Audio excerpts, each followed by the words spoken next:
Hello everyone and welcome back to our channel, The Tutors. Today we will start the fourth lecture of the second chapter of class 11th physics, units and measurement. Before इस class के ये third lecture में, ये fourth lecture है, third lecture में हमने dimension start किया था, एप्लीकेशंस ऑफ डायमेंशन देखा था हमने। फिर एक ऐसा यूनिट से दूसरे ऐसा यूनिट में एक यूनिट से सिस्टम ऑफ यूनिट से दूसरे सिस्टम ऑफ यूनिट में कन्वर्ट करना सीखा था और कुछ के डायमेंशंस निकालने सीखे थे। आज हम देखेंगे dimensional analysis and it's applications. बहुत इंपॉर्टेंट टॉपिक है इस चैप्टर का। तो इसमें क्या है, सबसे पहला है कि how to find dimension of a given quantity.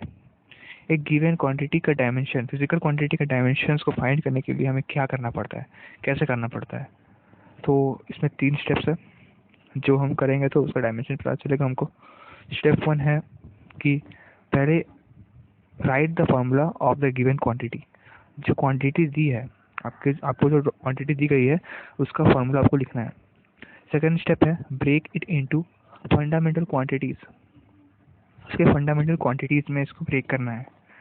Okay, हमको पता है कि 7 फंडामेंटल क्वांटिटीज होते हैं, हमने सबसे पहले लेक्चर में देखा था उसको।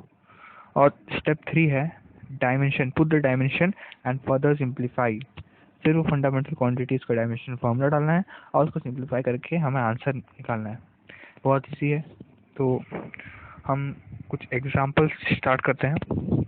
आज हम एग्जांपल्स और कुछ क्वेश्चंस, मतलब कि सबका डायमेंशन निकालना देखेंगे। तो सबसे पहला है स्पीड। सो स्पीड अब क्या होती है, हमें पता है स्पीड होती है, एक मिनट, स्पीड होती है distance by time, distance by time. ठीक है। अब हमको पता है कि डिस्टेंस हम मीटर में नापते हैं और मीटर की इसका ऐसा यूनिट है, मीटर ऐसा यूनिट है लेंथ का। इसका मतलब डिस्टेंस लेंथ है और टाइम तो टाइम ही है। तो हमने इसके पहले लेक्चर में देखा था कि लेंथ का जो डायमेंशनल फॉर्मूला होता है क्या होता है, एल होता है। उसको हम एल से डिनोट करते हैं। तो हम स्पीड को वी लिखेंगे, वी को ब्रैकेट में डालेंगे, square bracket is equals distance का हो जाएगा capital L in bracket divided by T in bracket. So this is equals to, this implies that v dimension of speed is equals to, bracket में लिखेंगे L, ये to T ऊपर आएगा, T ऊपर जाएगा तो टी टू द पावर -1 और इसको ब्रैकेट में क्लोज कर देंगे। ये हो गई स्पीड की डायमेंशनल फॉर्मूला। इसको अगर हम और अच्छे से लिखना चाहें तो ऐसे लिख सकते हैं m0 l1 t -1, ऐसे भी हम इसको लिख सकते हैं। ठीक है, चलिए स्क्रीनशॉट ले सकते हैं आप इसका पहले का, इसका भी स्क्रीनशॉट ले लीजिए, ले लिया स्क्रीनशॉट। चलिए अब सेकंड क्वेश्चन है हमारा, एक्सेलरेशन का कैसे हम निकालें। एक्सेलरेशन, तो हमें पता है एक्सेलरेशन क्या होती है चेंज इन वेलोसिटी। अब चेंज इन वेलोसिटी मतलब वेलोसिटी कितना चेंज हुआ वो हमें पता रहना चाहिए। तो वेलोसिटी, अगर हम वेलोसिटी को वेलोसिटी से माइनस करें तो वो तो वेलोसिटी ही देगी ना। अगर हम सेम क्वांटिटी वाले फिजिकल क्वांटिटीज को ऐड करें या सब्ट्रैक्ट करें तो वही वो सेम क्वांटिटी ही देगी। तो जब हम वेलोसिटी को वेलोसिटी से माइनस करेंगे तो वो वेलोसिटी ही देगी। पर हम एक्सेलरेशन के लिए लिखते हैं acceleration is equals to delta, ये वेलोसिटी हो गई, बाय टाइम। सो एक्सेलरेशन को हम स्मॉल एस से डिनोट करेंगे। जो भी लिखना है सबको ब्रैकेट में लिखना है आपको। इज इक्वल्स टू वेलोसिटी, मतलब क्या हो जाएगा, वेलोसिटी स्पीड वेलोसिटी तो सेम ही है, बस यही अंतर है कि स्पीड वेक्टर वेलोसिटी वेक्टर होती है और स्पीड स्केलर होती है, क्योंकि वेलोसिटी के पास क्या आता है, डायरेक्शंस भी होती है। तो वेलोसिटी का सेम डायमेंशन फॉर्मूला होगा जैसा स्पीड का था, तो मतलब इसका होगा एल टी माइनस 1, इसको रखो ब्रैकेट में, divided by t. So this is equals to, this implies that a bracket is equals to l t minus 2. इसको और अच्छे से लिखना है तो अब ऐसे लिख सकते हैं m 0 l 1 t minus 2. ठीक है, आप स्क्रीनशॉट ले लीजिए इसका, ये वाला अलग से है, स्क्रीनशॉट ले लीजिए। चलिए अब हम देखते हैं इसको भी हाईलाइट कर देता हूँ।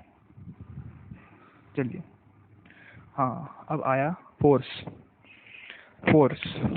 फोर्स क्या होता है? फोर्स होता है मास इनटू एक्सेलरेशन। किसी बॉडी को हम अगर एक्सेलरेट करें तो उसमें फोर्स प्रोड्यूस होता है। ठीक है, जैसे मानिए 10 kg का एक क्या कहा जाए, एक वुड है 10 kg का, ठीक है, और हम उसमें 5 मीटर पर सेकेंड स्क्वायर से उसको एक्सेलरेट करेंगे, तो हम उसमें कह सकते हैं कि मास इंटू एक्सेलरेशन, मतलब कि 10 इंटू 5, 50 न्यूटन का फोर्स उसमें लग रहा है। ठीक है, तो इसका क्या होता है फॉर्मूला फोर्स का? Force is equal to mass into acceleration. मतलब इसको अगर हम ऐसा लिखे, F is equals to ma, ये फॉर्मूला तो आप सब जानते हैं, तो ये होता है इसका फॉर्मूला। तो फोर्स को हम ऐसे F लिखेंगे ब्रैकेट के अंदर में, इज इक्वल्स टू मास क्या होता है? मास का तो मास m होता है, इंटू एक्सेलरेशन का भी हमने निकाला, क्या निकाला? LT minus 2। तो यहाँ पुट करिए LT दी पावर माइनस 2, तो इसको ब्रैकेट में डालिए, इसको ब्रैकेट में डालिए, ये ब्रैकेट में, ये ब्रैकेट में, तो force will be equals to m to the power 1 l to the power 1 t to the power minus 2. So this is the dimension formula of force. Let's go to the next page. So here we see we have to find the dimensional formula of work. So what is work? Work क्या होता है? Work मतलब होता है mass into displacement. हाँ, mass into displacement हमने पढ़ा है, पर 11th में आकर ये कुछ और फार्मूला भी उसका होता है, तो हम आगे चैप्टर्स में पढ़ेंगे। तो वर्क का फार्मूला हमने क्या कहा? वर्क होता है, सॉरी मास इंटू एक्सेलरेशन, गलती बोल दिया मैंने, ये होता है displacement into force, displacement into force. I repeat, work का होता है डिस्प्लेसमेंट इंटू फोर्स या फोर्स इंटू डिस्प्लेसमेंट, ये होता है। पहले मैंने गलती बोल दिया, ये होता है। ठीक है, तो अब वर्क को हम W से ऐसे करके डिनोट कर सकते हैं, इज इक्वल्स टू फोर्स का हमने अभी निकाला था, फोर्स का था m1 L1 t to the power minus 2 into क्या है? इंटू इसमें डिस्प्लेसमेंट है। डिस्प्लेसमेंट मतलब कि क्या होता है? डिस्प्लेसमेंट लेंथ होता है, तो लेंथ का यूनिट होता है L, लेंथ का डायमेंशनल फॉर्मूला L होता है। So work is equals to ml square t to the power minus 2, ये 1 होगा, तो ये ब्रैकेट में आ गया और ये हो गया इसका आंसर। तो ये भी हमने कर लिया। हमने क्या क्या कर लिया? हमने अब तक स्पीड का निकाल लिया, एक्सेलरेशन का निकाल लिया, फोर्स का निकाल लिया और वर्क का भी निकाल लिया। चलिए अब बढ़ते हैं हम अगले क्वेश्चन में, ये है प्रेशर। प्रेशर तो हमने बचपन से देख सुनते आ रहे हैं, बहुत प्रेशर होता है। प्रेशर किसी से होता है? फोर्स के डायरेक्टली प्रोपोर्शनल है और एरिया के इनवर्सली प्रोपोर्शनल है। मतलब अगर फोर्स ज़्यादा हो, एरिया कम हो, तो क्या होगा? ज़्यादा प्रेशर लगेगा। तो एरिया बहुत ज़्यादा हो और फोर्स बहुत कम हो तो कहेंगे प्रेशर बहुत कम है। इसका मतलब प्रेशर इज इक्वल्स टू होता है F बाई कैपिटल A, मतलब एरिया लिख देते हैं हम, एरिया, और ये है फोर्स। थोड़ी इसमें दिक्कत होती है लिखने में, फोर्स। ठीक है, तो फोर्स बाई एरिया, तो प्रेशर को हम P से डिनोट करते हैं। P is equals to force का हमने निकाला mLT minus 2 divided by area का क्या होगा? एरिया का अगर हम स्क्वायर के एरिया का है तो क्या होता है? L इंटू L, मतलब L स्क्वायर होता है ना, तो इसमें क्या आएगा? L square. तो हमें क्या मिलेगा? P मिलेगा नीचे 2 है, ऊपर 1 है, तो ऊर जाके क्या हो जाएगा, m1 l-1 t-2। Simple mathematics हो गया, आंसर आ गया, सिंपल क्वेश्चन। चलिए हमने 5 क्वेश्चन कर लिया, प्रेशर का भी निकाल लिया। अब हम देखेंगे नेक्स्ट किसका है। हाँ, नेक्स्ट है एनर्जी का। अब देखिए एनर्जी हम काइनेटिक एनर्जी भी कह सकते हैं, पोटेंशियल एनर्जी भी कह सकते हैं। तो हम इस बीच में डिवाइजन बना देते हैं ताकि दोनों कर सके। तो यहाँ पे हम करेंगे काइनेटिक एनर्जी का, यहाँ हम करेंगे पोटेंशियल एनर्जी का। ओके, सो चलिए करते हैं। काइनेटिक एनर्जी क्या होता है, काइनेटिक एनर्जी होता है half into mv square, m मतलब मास इंटू वेलोसिटी का स्क्वायर। और पोटेंशियल एनर्जी क्या होता है, पोटेंशियल एनर्जी जो हाइट का यूज होता है, मतलब हाइट आएगा तो ग्रेविटेशन का भी एक्सेलरेशन चाहिए। अगर ग्रेविटेशनल एक्सेलरेशन लगा तो क्या बचा, मीटर बोल रहे हैं, मास। सो पोटेंशियल एनर्जी का हो जाता है फॉर्मूला mgh, जो हम 9th क्लास से पढ़ते आ रहे हैं। तो अगर हम इसका डायमेंशनल फॉर्मूला देखें तो हाफ तो एक न्यूमेरिकल वैल्यू है, इसका कोई डायमेंशन नहीं होता, डायमेंशनलेस है, तो इसको हम पहले ही हटा देते हैं। यहाँ हटा रहे हैं, पर फॉर्मूला में उसका बहुत ज़रूरत है। यही इसका लिमिटेशन है डायमेंशनल एनालिसिस का, डायमेंशन निकालने का, कि ये न्यूमेरिकल वैल्यू को हटा देता है। उसके कारण क्या होता है, फॉर्मूला कुछ और होता है मेन फॉर्मूला, और डायमेंशनल फॉर्मूला कुछ और हो जाता है, समझे, ये इसका एक लिमिटेशन है। तो अगर हम इसमें देखें तो काइनेटिक एनर्जी क्या हो जाएगा, काइनेटिक एनर्जी हो जाएगा, मानिए यू मान लेते हैं इसको, एक मिनट, ये इसको ब्रैकेट में यू ले लेते हैं। तो मास क्या हो जाएगा, मास तो m होता है, m इंटू वेलोसिटी का स्क्वायर, मतलब कि वेलोसिटी का स्क्वायर मतलब LT-1।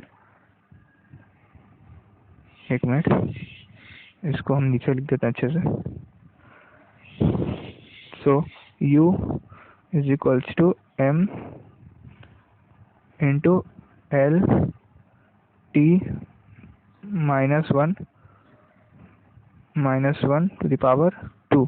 ठीक है, तो ये हो जाएगा U इज इक्वल्स टू हो जाएगा, क्या हो जाएगा, m l square t to the power -2। तो ये हो गया एनर्जी का, काइनेटिक एनर्जी का क्या डायमेंशनल फॉर्मूला। अब देखते हैं पोटेंशियल एनर्जी का सेम होता है कि नहीं, ऑब्वियसली सेम होगा, हमें दिख भी रहा है। देखिए अगर यहाँ देखें हम, सिंपल सी बात है, मास का m हो जाएगा, एक्सेलरेशन क्या होता है LT-2, मतलब कि LT-2 डाल देते हैं यहाँ पे, LT-2 डाल दिया हमने, इसको ब्रैकेट में डाल देते हैं, इसको ब्रैकेट में, इसको ब्रैकेट इंटू हाइट क्या हो जाता है, हाइट का मतलब लेंथ। इसको सिंप्लीफाई कीजिए, क्या देगा, सेम देगा, MLT माइनस इसका स्क्वायर, इसका -2 आ गया, सेम आ गया, देखें ना आप, सेम आया दोनों, ये दोनों सेम है, समझ गए, ये दोनों सेम है। तो हम जाते हैं नेक्स्ट क्वेश्चन में, ये भी हो गया हमारा। नेक्स्ट क्वेश्चन है इलेक्ट्रिक चार्ज। हमने 10th में पढ़ा क्या होता है, charge is equals to current I into time, Q is equals to IT पढ़ा है हमने, तो उसी को बैठाएंगे। तो यहाँ पर Q is equals to I नहीं लिखेंगे, A लिखेंगे, A into time, simple formula, direct answer A1 T1। इसको अगर कुछ हमको लोचा करना है तो लोचा भी करेंगे हम इसमें, ये देखिए M0 L0 T1 A1, ऐसा लिखने से आपका मार्क्स कोई नहीं काट सकता। ऐसा आपने लिख दिया तो मार्क्स कोई नहीं काट सकता, समझ गए। तो बहुत इजी था, ये भी हो गया। अब आएंगे इलेक्ट्रिक पोटेंशियल डिफरेंस पढ़ा था हमने। पोटेंशियल डिफरेंस क्या था, वर्क डन बाय चार्ज, हाँ, वर्क डन बाय चार्ज। तो वर्क डन बाय चार्ज मतलब कि वर्क बाय चार्ज, W/Q। तो इसको हम लिख देते हैं, इलेक्ट्रिक पोटेंशियल को V से डिनोट कर, V से नहीं करेंगे, हाँ कैपिटल V से कर सकते हैं। So this is equals to work is equals to ml square t to the power -2 divided by a1 t1। yes, at लिख दिया, और क्या, at लिखने के बाद ये आ गया, इसको ब्रैकेट में डालना भूल गए थे हम, इसको ब्रैकेट में डाल दिया, ये भी था, ये m1 हो गया, ये l2 ऐसे रहेगा, एक t ऊपर जाएगा तो क्या हो जाएगा, t to the power -3 और एक a to the power -1। Done, मज़ा आ गया। चलिए 8 नंबर भी डन। अब आएगा इलेक्ट्रिक रेजिस्टेंस, मस्त R is equals to V by I, Ohm's law, Ohm law नहीं, ओम्स। चलिए ओम्स लॉ सिंपल सा है, तो हमने V निकाला, आई निकाला, तो यहाँ पे डाल देंगे R is equals to, V क्या था, V निकाला M L square T to the power -3 A to the power -1 divided by A। Simple से A आएगा अपन के पास A आ गया, यहाँ से M1 L2 T-3 और to the power -3 and A to the power -2 because this is this. Okay, 9 number also done. चलिए आगे जाएंगे ग्रेविटेशनल कांस्टेंट। तो ये ग्रेविटेशनल कांस्टेंट क्या था, हमने 9th क्लास में पढ़ा था, 9th क्लास में, याद है? तो हमने पढ़ा था कि अगर हम इसको रिकैप करें, चलिए इसको हम रिकैप करते हैं पहले, ठीक है? ये इसको पूरा क्लियर कर देते हैं। चलिए, हमने पढ़ा था इन द चैप्टर ग्रेविटेशन की फोर्स जो है, ज़्यादा लंबा डंडी बन गया इसका, force is equals to 9 is directly proportional to the product of the two bodies, masses of two bodies. तो F1 जो होता है, F जो होता है वो M1 M2 के प्रोडक्ट से डायरेक्टली प्रोपोर्शनल होता है। मानिए कि ये देखिए, डायग्राम बनाता हूँ तो अच्छे से समझ आएगा। ये हो गया एक, ये हो गया दूसरा बॉडी, ठीक है? So this one is M1, अंदर लिख देते हैं तो अच्छा रहेगा, M1 M2, और इसके सेंटर से इसके सेंटर तक जो डिस्टेंस है उसे क्या कहते हैं, R या फिर D, ठीक? सो इसका बीच में जो फोर्स है, ये दोनों बॉडी के बीच में जो फोर्स है, उसको निकालने के लिए हमारे पास ये फॉर्मूला होता है, समझ गए? उसको निकालने के लिए हमारे पास ये फॉर्मूला होता है। तो अगर हम इसमें देखें तो इस फॉर्मूला को, एक मिनट को क्लियर कर देते हैं। सो ये डायरेक्टली प्रोपोर्शनल होता है प्रोडक्ट ऑफ द मासेस से, और इन्वर्सली प्रोपोर्शनल होता है किससे, डिस्टेंस के स्क्वायर से, मतलब R के स्क्वायर से। और जब हम इसको एक साथ लिखते हैं, इसको जब हम अपन एक साथ लिखते हैं, ऐसे अपन जब इसको एक साथ लिखेंगे M1 M2 divided by R square, तो ये जो कांस्टेंट है, इस कांस्टेंट को भाई साहब को हटाने के लिए हमें क्या करना पड़ता है, एक कांस्टेंट लगाना पड़ता है, कांस्टेंट, जिसे हम कैपिटल G, एक मिनट, जिसे हम कैपिटल G से लिखते हैं, कैपिटल G से लिखा जाता है उसे, समझ गए? ये है कांस्टेंट, ग्रेविटेशनल कांस्टेंट। सो हमने फॉर्मूला देखा अभी, F is equal to G M1 M2 by R square. So from here we can see that G is equals to F then R square by what, M1 M2। भाई अब तो बहुत simple हो गया, ये बहुत सिंपल, बताने की जरूरत भी नहीं, पर बताना पड़ेगा, क्या करें? तो बता देते हैं। G इज इक्वल्स टू, हमने डायरेक्ट बैठा है, फोर्स का निकाला था हमने, MLT टू द पावर -2 निकाला था कि नहीं? हाँ, तो इसका हमने निकाला फोर्स का MLT टू द पावर -2, इसको मल्टीप्लाई करना है हमें R के स्क्वायर से, R का स्क्वायर मतलब लेंथ का square, L square, divided by M1 M2 मतलब कि मास इंटू मास मतलब M का square. So we can see that G is equals to what, M ऊपर जाएगा तो क्या हो जाएगा, M टू द पावर -1, ठीक है, L square into L cube T-2। Hence this is the dimension of gravitational constant। मजा आया, बहुत मजा आया भाई। अब इसी के जैसा हम पहले और एक सवाल करेंगे, इसी के जैसा और एक भी सवाल है, और वो क्या है वो मैं आपको होमवर्क में दूंगा। तो ये क्वेश्चन लिख लीजिए आप जल्दी से।